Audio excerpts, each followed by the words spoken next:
Her message arrived at 7:14 a.m. A photo. White dress. A blurred man beside her. My daughter. Smiling the kind of smile people practice in mirrors when they want to convince themselves they're happy. The caption beneath it was colder than the image itself. Yesterday was perfect. Just for special people. That last line stayed lodged in my throat. Special people, not me. I stared at the picture while the morning light pressed through the curtains like an unwanted witness. My coffee was still untouched, cooling, turning bitter, much like the realization spreading slow and acidic inside my chest. She had gotten married, and I had not been invited. No explanation, no warning, not even the courtesy of a lie. Just a smile and the word special. I didn't respond, not yet. Silence has weight, and I wanted her to feel every gram of it. I placed the phone face down on the table and listened to the echo inside my own skull, an old, familiar echo.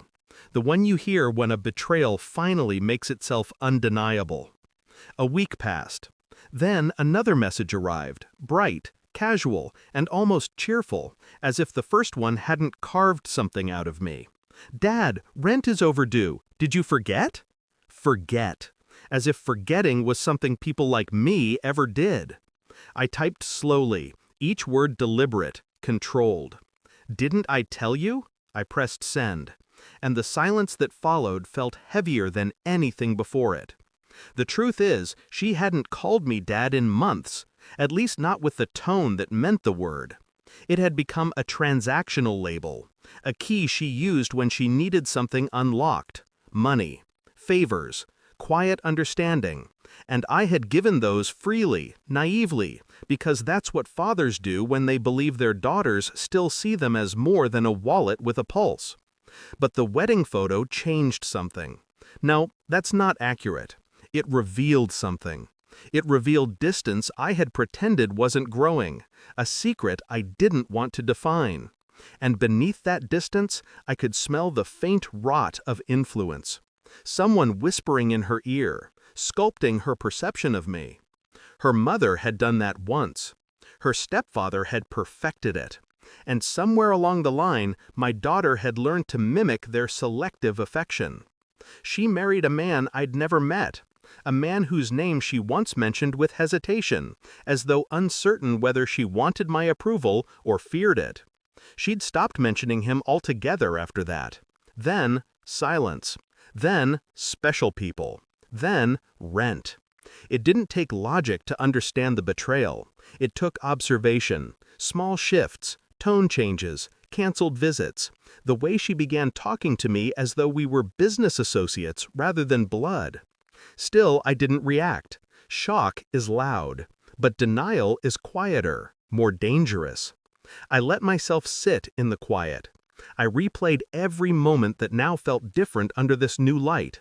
Her sudden secrecy, her insistence that her accounts were private, her stepfather's growing involvement in her life after years of absence. And I remembered the last time we had spoken in person. She had avoided eye contact. She had said, "You wouldn't understand," in a voice that wasn't hers. A wedding without me wasn't an accident. It was a choice. And choices like that have reasons. I began with what I always begin with: patience. I reviewed our old messages. The patterns were there, subtle but unmistakable. Her tone changed after certain visits to her mother's house. Her vocabulary shifted. The warmth drained slowly, replaced by polite distance. Influence, manipulation, reshaping. I checked public records quietly. No alerts, no notifications, no footprints.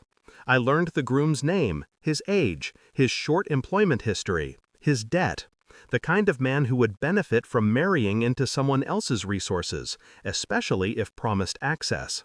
I checked her bank statements, the ones I paid for. Transfers I didn't recognize. Withdrawals that didn't match her lifestyle. A pattern of money moving out days after I transferred it in. Someone was siphoning through her.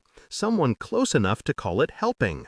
I didn't confront her. Instead, I studied, observed, waited. Her stepfather posted a picture on social media, smug, celebratory, glass raised high, family-only ceremony, blessed, family, only. I felt something settle inside me then. Not anger, not heartbreak, clarity. I printed a set of documents, bank logs, transfers, loan applications. His signature appeared in places it shouldn't. Her name was attached to debt she didn't understand. He had used her. And she had hidden the wedding because he had convinced her I was irrelevant, unnecessary. Even worse, he had used my money to fund the event I wasn't welcome at. All while she believed she was making her own choices. The deeper I looked, the more the truth crystallized. She wasn't just manipulated, she was owned. And I knew exactly how ownership collapses. Quietly, suddenly, under the weight of truth.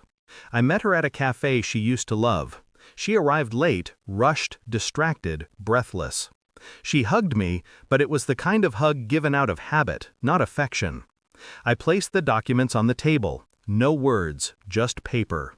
She skimmed them with a frown, then confusion, then dawning horror. Her eyes flicked up to mine, shimmering with the first honest emotion I'd seen from her in months. "Dad, what is this?" I didn't answer. I just tapped the signature line, the one that didn't belong to her. Her breath fractured. Her hands trembled. And suddenly the wedding photo, the smile, the distance, made sense to her, not just to me. He said this was normal. He said you wouldn't approve. He said you'd ruin everything. I stayed silent. Silence is more honest than reassurance. He used my accounts? Her voice cracked. He used your money? I finally spoke. Yes. Just one word. Cold. Final.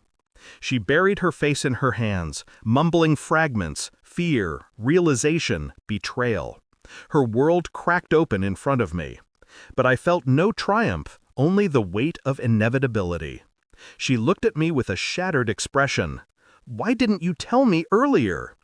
I met her eyes with calm detachment. "Would you have listened?" Her silence was my answer. I didn't confront her stepfather. I didn't threaten him. I simply forwarded the documents to the groom's parents, to the bank officers, to the family members he owed money to. I let the truth quietly detonate exactly where it needed to. 2 days later, he called me. He screamed. He pleaded. He tried to blame her, blame me, blame fate. I said nothing. He asked what I wanted. I ended the call. Some punishments don't require noise. They just require exposure. My daughter came to my door that evening. Her makeup was smudged, her hands shaking. "They've frozen my accounts," she whispered. "He's gone. He left this morning." I stepped aside, let her enter. Let her stand in the quiet I had learned to survive. She stared at me as though seeing me for the first time. "Dad, I didn't know." I nodded. "I know."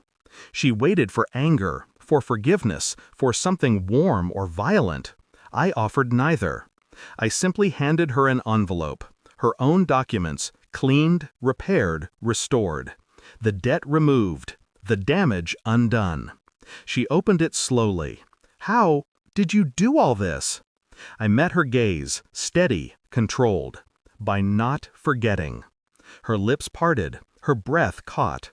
And in that moment, she understood the full gravity of the sentence I had texted her days earlier. "Didn't I tell you? I do not forget." She stayed for an hour, talking, apologizing, trying to rebuild something she had allowed others to dismantle. I listened, not as a father desperate to keep her, but as a man finally acknowledging what she had become and what had been done to her. When she left, she hugged me again. Tighter this time, real this time. I didn't promise anything. I didn't need to. Some relationships survive betrayal. Others adapt to it. And some simply grow quiet. As she walked away down the dim hallway, I felt no anger, no triumph, no grief. Just clarity. She had learned a truth she could never unlearn. And I had reclaimed something I had forgotten I still possessed. Control. The door closed softly behind her, and the silence felt like victory.